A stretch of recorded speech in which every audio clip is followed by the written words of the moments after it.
Voilà, et c'est un peu sur Okuta na bino na mokola lelo poto solo ande to mesana ko solo na kata chaîne na bino MKTV News de Webi Kaka. Donc les bâtons noirs avec Madika Lombo, vous avez déjà Pembe Lobola Madiawa par là-bas la vérité n'est dans le baga tozo to beta ma solo ma mbele zo ko lekana na kata mboka na biso crise politique tozo beta c'était on a beta c'était chaque fois dans la vidéo na ngana ko lobela ke mboka na biso za na crise politique et ça peut na crise politique à pamba te ça peut na crise à bato ça peut na crise des hommes des personnes des hommes des humains ça peut na bato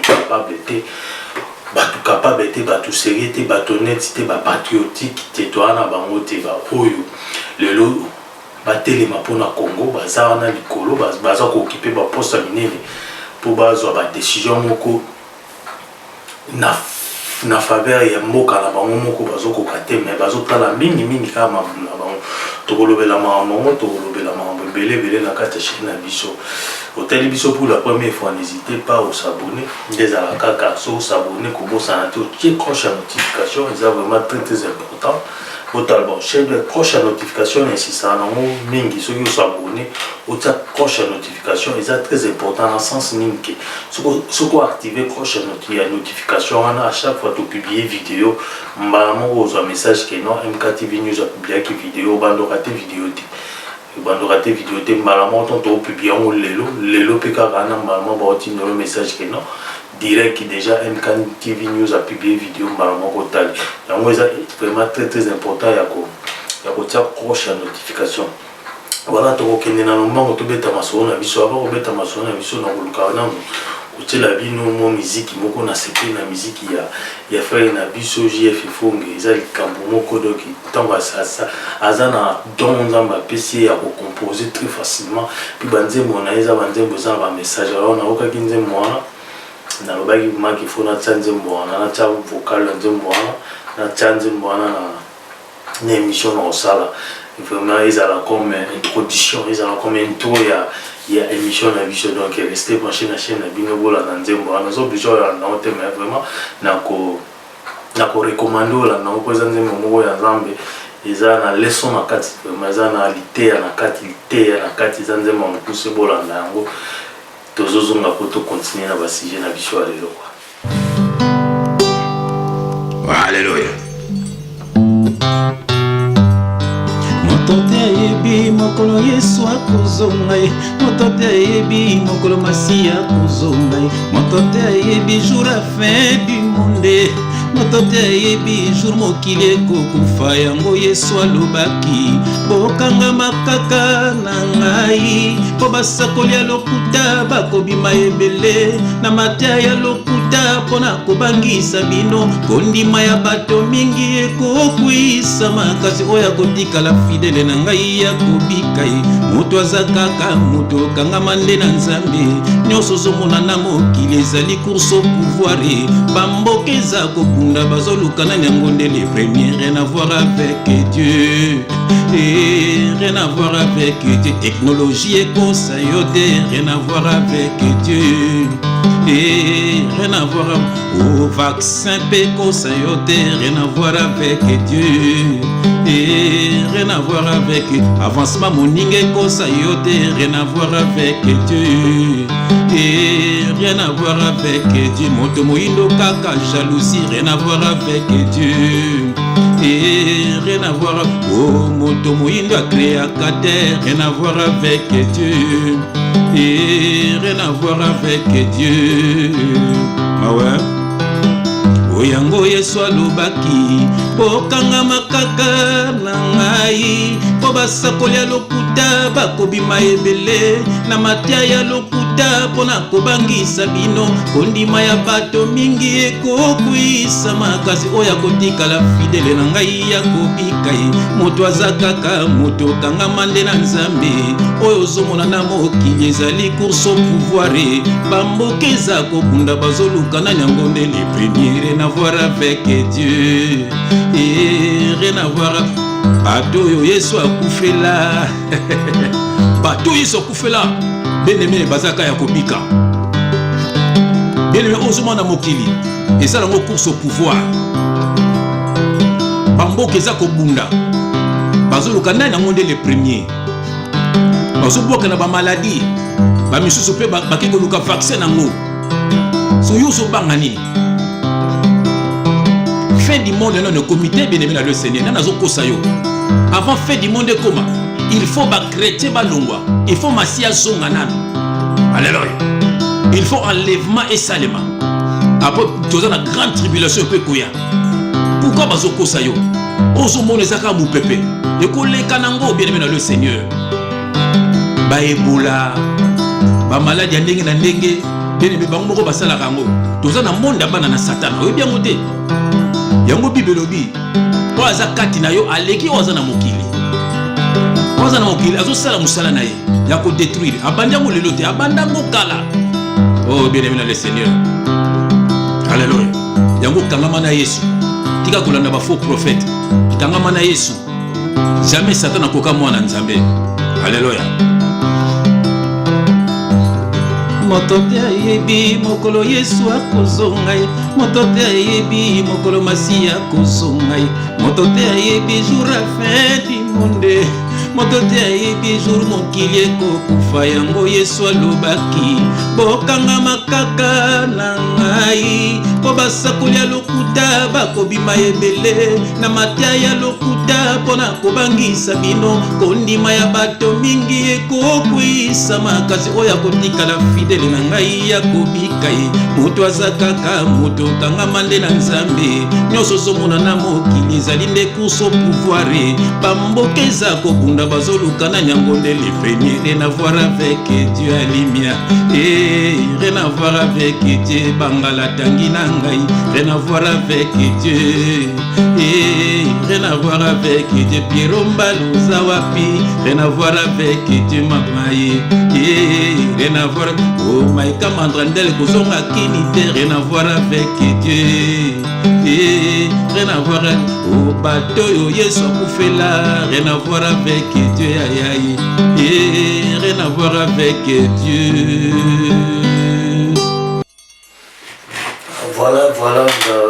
Voilà la fidélité. Merci mille pour la fidélité. La vie nous beaucoup de bozagi patient ya ko bolanize mwana bozagi patient ya bozela poto ba na okene na ba détail to analyser ba sujet na biso lelo ma mbetali crise politique ya mboka na biso RDC. Ils a passé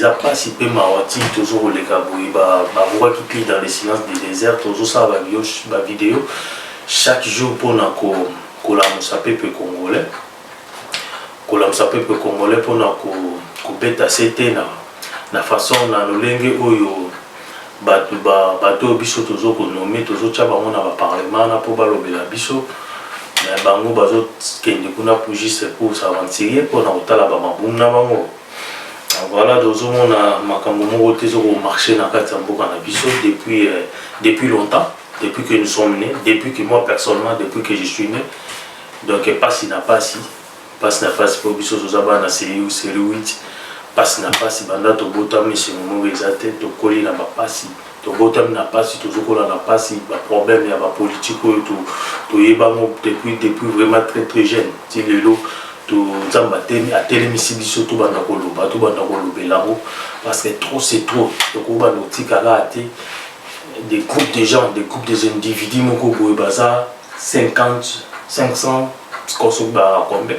babandaka kosala kotambusa mboka kana pona bango moko na ba famille da bango eza vraiment lo moto banda kotika mweleka te to tika mweleka te foto banda kolobela comme ça population na biso congolaise pe atelemela tozala ba sentimentalité batwana attendre l'autre ebi que il dépasse abundi mingi na opposition na temps ya Mobutu Kabila egoya Musa egoya abundi na opposition Kabila oyo ya Kabanga zali pe 18 ans na il dépasse zali toujours na opposition mais le lo il dépasse à dans le pouvoir mais tout le monde a sentiment parce que ngamo pe personnellement naza mutoyo na yebi ba combat et opposition ya oyo IDPS amena ki ton tozali na bakino na to yebi ba opposition wana et bien on tokenda ba marche à IDPS organiser to tambola na ba marche wana mais tous à l'objectif et plutôt le monde va sentiment et nous va te que ceux qui parti dans le comme na pouvoir c'est que ma camion soit ça les a bien ce que mon makambo ça les a bien oui mettez là on m'a beaucoup lobela yango mais ce que mon makambo peut partir dans mon oyo aussi pour ta raison ça makambo go oyo zo ko za la peine avantage na yote parce que yo zo supporter parti aux faire partie de la population oyo zo ko souffrir aux autres vivre dans qui ça so yebi qui condition si qui chasse ça ali courir à la rater mais à la rater. Mais parti non, le parti n'a vu sur le lot, et comme il y a eu deux personnes qui ont pouvoir, ça fait déjà 2 ans, on continue à pouvoir, tous ceux qui ont 3 ans, tous ont la sentimentalité, tout kende tout banda koloba makambo comme il est, tout banda prononcer un mot. Parce que les autres tout ces sentiments liboso que non, tu peux plus de temps na Félix Tshisekedi qui azoko sala makambo ya peut-être azomona azoko diriger sans pression, sur pression a été azoko diriger à l'aise azomona pression ça parce que c'est la toute première fois UDP ça a pouvoir pour abonder dans l'opposition ça fait beaucoup des années donc c'est parce que c'est la toute première fois dans le pouvoir que notre petit kaya diriger nae azalaka wana diriger non il doit faire un travail tant dans sa position toujours espérer toujours expecter résultat moko positif toujours expecter changement il y a vie sociale na biso ba congolais il y a biso ba congolaises et congolais na Guinée partout ba Kinois ba mon changement koreko tamayo kota social vie sociale les ala améliorer ba biloko wana il faut combien de mandats pour mboka na biso population na biso akoma à l'aise vie sociale les a améliorer toujours mon makambo zo leka makambo na bango ba bitumba na bango politique au bazo sala entre yé na gouvernement na premier ministre tout le monde na bango il faut plutôt le belaper makambo ya bureau d'âge sur du bureau d'âge pas na pouvoir ya ko tenir le plein air ça lelo soit dans le pouvoir na ngo na za mta droite mais to mekaka ko analyser ngo to le ni to ko pinisa na katwana comme ça to partager na bino elongo rester branché toujours aux ko to continuer sur na débat na biso na analyse na biso na motali la crise politique na RDC les a pas si pesa soni tout ça la soni mo na biso RDC ça la soni na mokili politique ya mboka na biso ya RDC ba politicien ya mboka na biso basala soni bango nde ba obebisa beauté ya politique bango bazo obebisa beauté ya politique na mokili mobimba eza ba politicien eza politique ya RDC ndezo ko bebisa eza ko déformer eza ko démasse eza ko masse ko nakolo banene eza ko bebisa to tsaka ko eza ko bebisa beauté ya politique ni à mokili mobimba donc baza exemplaire jamais tout mon premier ministre la biso Sylvester Ilukamba Azadja Mkola Azadja na 74 ans je pense Azadja na 74 la force des GZT Azad soufiti ya hotelema ya diriger mboka Azadja na habité ko za politicien ba âge limite ya osala te ba kota ka pension te bango comment muta comme na âge wana zo continuer ka ko saisir pouvoir na aussi longtemps gouvernement na bilés à négatif tant non ba gouvernement a même Ilukamba wana bilan les à négatif total a été tout sopela ega zéro total a président de la République parce que babuzo banyo so premier ministre na basala qui oyemo président de la République na biso ye Félix Tshisekedi yemo basala discours na ba que il a été soumis na humiliation mais azali pe na pouvoir tant azali soumis na humiliation tant bazo ko sala bazo ko humilier na azali na pouvoir ya ko punir bato wana parce que yaza les garants de la nation aza numéro 1 ya République démocratique du Congo ma atika ki mo avala ki alors tant avala ki on s'est dit il pas faire aza s'associer aza se faire partie ya complot na bango ya bato baza na posa mboke bomati. Alors nous le peuple congolais toujours ko za na posa ya ba compétent bato baza na amour mboka ba compatriote mais si on a le premier ministre on a tant qu'il est intellectuel de bataille à palmarès naé c'est-à-dire CV naé qui est professeur université attends si va te belle ba ne belle ba comme peut ba cadre na ba société mais il faut que ça personne parce que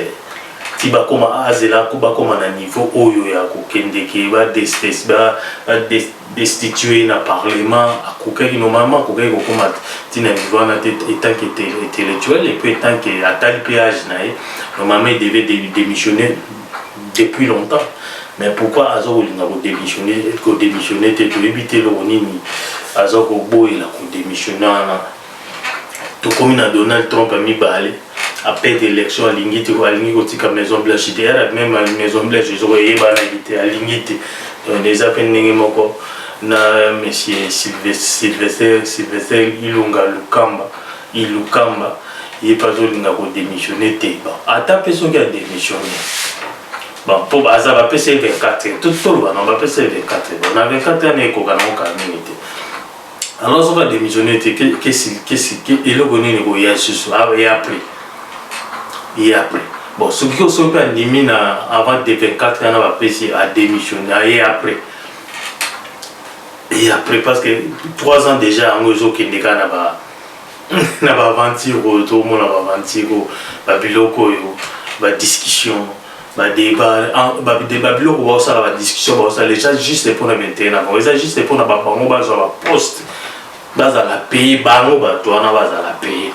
mais ils n'ont jamais fait des débats pour na biso peuple ils n'ont jamais fait de débat pour na manque il y a électricité dans mboka ils n'ont jamais fait de débat na parlement on a pour na manque il y a mai na mboka ils n'ont jamais fait de débat na parlement on a pour na éducation enseignement ya mboka ils n'ont jamais fait de débat na parlement na pour na santé ba hôpital santé ya mboka ils n'ont jamais fait de débat na parlement na pour na social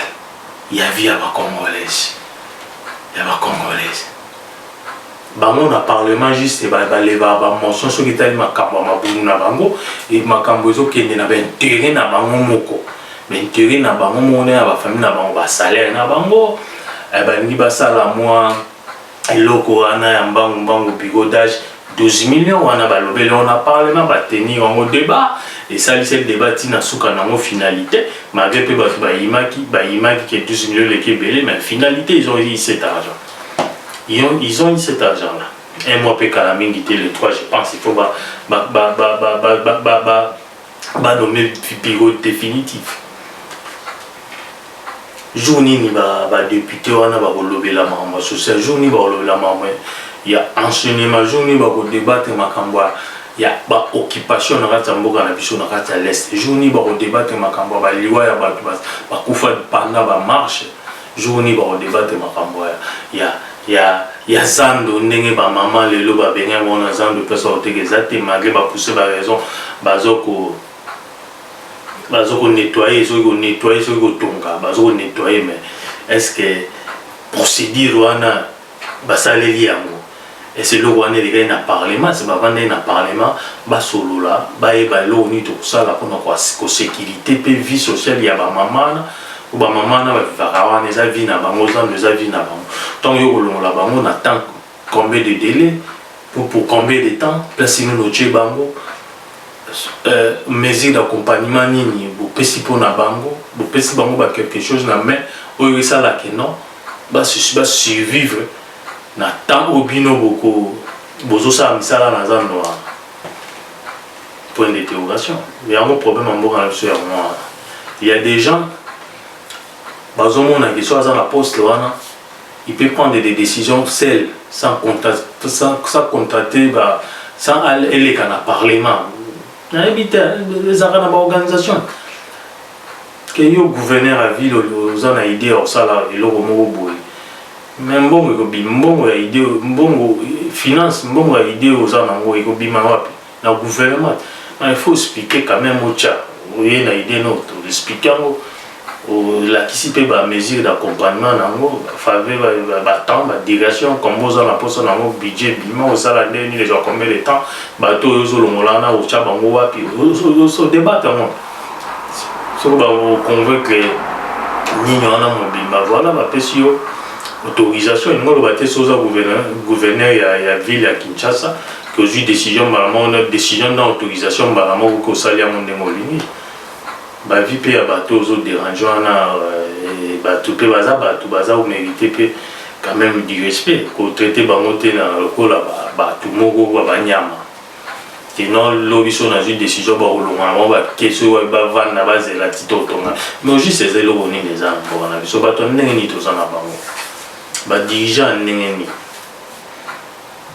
pas si pe makambo zoleka na mboka na biso yango biso ba oyo tokolemba koloba te tokoloba kati na suka ba message koma hôtel biso partager ba vidéo na biso aimé partager ba vidéo na biso ezala bien tout ça la large diffusion pour oyoyoki mutu pa yoka yeka yoki a partager et kendema Congo mobimba la meilleure façon de contribuer pour na développement ya mboka na biso. Je pense que na ba lancer ba message il y a réveil parce que autre c'est ça un message à réveil de conscience à congolais na congolais à la conscience à sa responsabilité ne amitia na place à mutu abanda ko déclarer ba droit na ye mboka mobimba biso ba peuple congolais ndio tozaka na droit mboka na ta donc komaka na droit mboka na so le lokomi politicien okomaka na droit ya mboka na so le lokomi honorable so ba bengi honorable donc komi na droit ya mboka donc tant biso tozana ba simple citoyen ya mboka na biso mo tozana ba droit te ya mwana tokola msa peuple congolais to banda ko réclamer ba droit na biso oyo na kin ozana Congo partout na Congo banda ko réclamer ba droit na so mon ba droit na yo zala bazo kokisa ya moté déclarer yango bazo kokisa ya moté ça la démonstration la qui ça mécontentement na yo longo la sentiment que non eza parti na ngai te pesa na na pouvoir zo sa musala asala mabe asala malamu o ça la démonstration to ça la sous marché non c'est pas ça oza ko entêter wana toza pour ça to créer mobutu ami balé na mboka na insulter toza pour ça makambo zonga na droit toza pour ça to créer maréchal te parti bo moko papa bo moko ekolobe moko non c'est la démocratie. Tant que casolé, tant que masser Félix Tshisekedi, tant que massage. Il y a des mapeka. Ako vimba mapeka petit à petit aux expériences na place wana. Petit à petit azo comme lokoso, petit à petit l'appétit vient en mangeant, petit à petit azo akomi ko nous les sikawa. Dernièrement nous avons komona salisi organisation moko ba ambassadeur nyoso ya ba pays nyoso ba kana Kongwana ba opc ba ve ya crise ya Noël ba opc ba ve ya télémi ce sont déjà ba acte moko ya orgueil déjà ba acte orgueil na mboka na biso na crise tant ça c'est organisation si bombu kan ça c'est au fait si mbongo bimi pour ça c'est le roi mon wana to wana posa mon wana yazo bimisa pour la activité pour ba opc pour ba souhaiter ba opc ba ve ya Noël. C'est vraiment na crise to wana ngo vraiment na to wana temps ça ba bilo wana to wana temps pour dépenser ba bilo wana na temps où ya ça zo ki wana les temps fallait que réfléchir comment faire na idée moi bimisi na news ça clean pour que ne liboso pour ndenge tozo kende na sala ki vidéo na lobele ki ndenge tozo kende na news ça que les bien te pe biso congolais to tika ko cajoler to tika ko balbani to tika ko pesa ba massage je crois c'est mabe to comme c'est mon bout ami balité car ça là ba né belé na pouvoir on n'a pas besoin de ça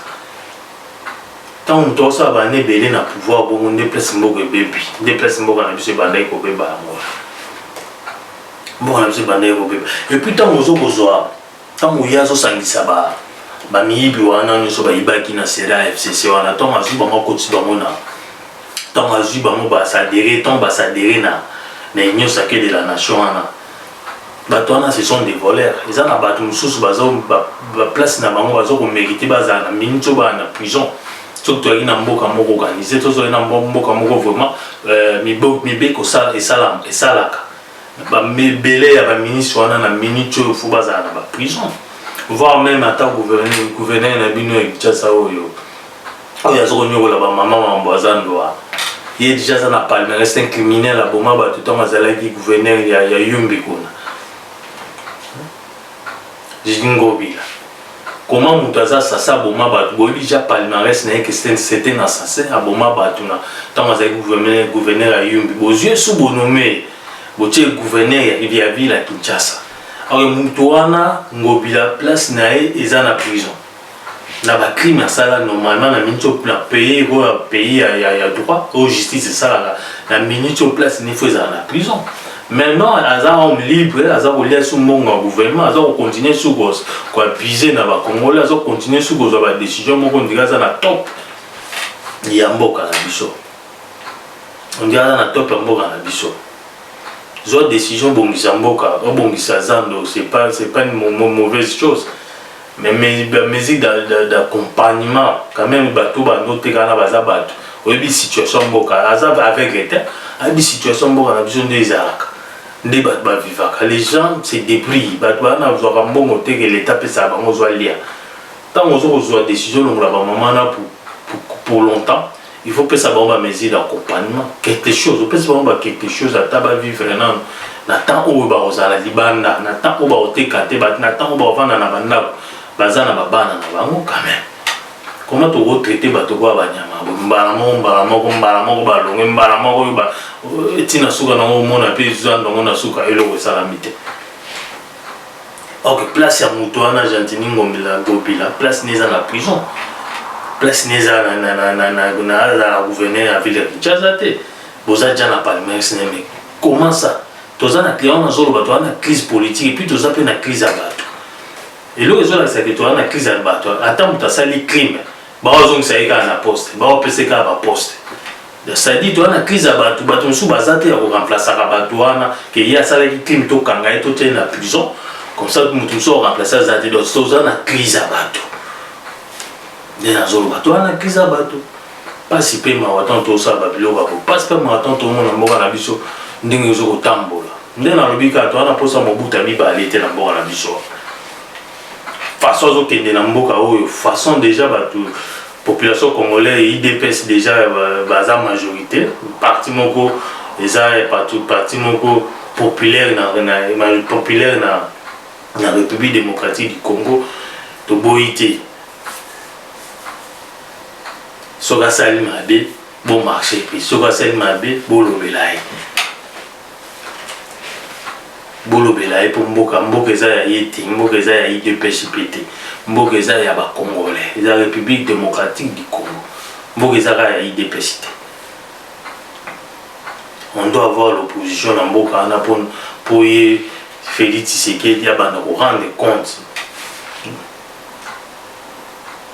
nous rendre compte na ba misala zo ça pour continuer boiter. Pour ça, on continue, moi je vais appeler les Blancs à revenir dans le Congo, pour civiliser, l'esclavagisme. Parce que ce n'est pas normal. Comment on peut avoir une crise politique avec des crises de personnes, des hommes? On n'a pas des hommes capables, on n'a pas des hommes patriotes. Et ça, preuve, c'est belé. Mais il y a ok, mais il mutu so ibi na bamboka état de toi mutu ibi faut louer la de la ekanga et ngolo bateke bossa la politique avantage non oyiba ki ba faut ba kanga yo ba louer la de la kanga yo ezate que ba sali politique avantage non c'est pas que Félix ndo kanga yo mais ce sont des lois qui ndé ko kanga yo mais be ko mboka fe kangi yo par rapport au iba ki ba landeli ba preuve en appui on t'arrête ces politiques avantage c'est ça. Babylone, on a bien mal à qui l'État, c'est ça, ça s'est fait comme ça partout. Responsable, ça s'est fait comme ça partout. Mais bon, politique, politique, il y a c'est la loi des fois la politique loin de fois la débat quand ils attaquent la ibaki koto bozio bombe sukuna na nyo sake passer sous baranti a police sous malala bien il a la mort police malala ya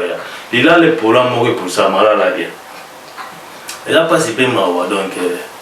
belé la lo bezala qui met to suka na biso pona lelo bongo to suka parce que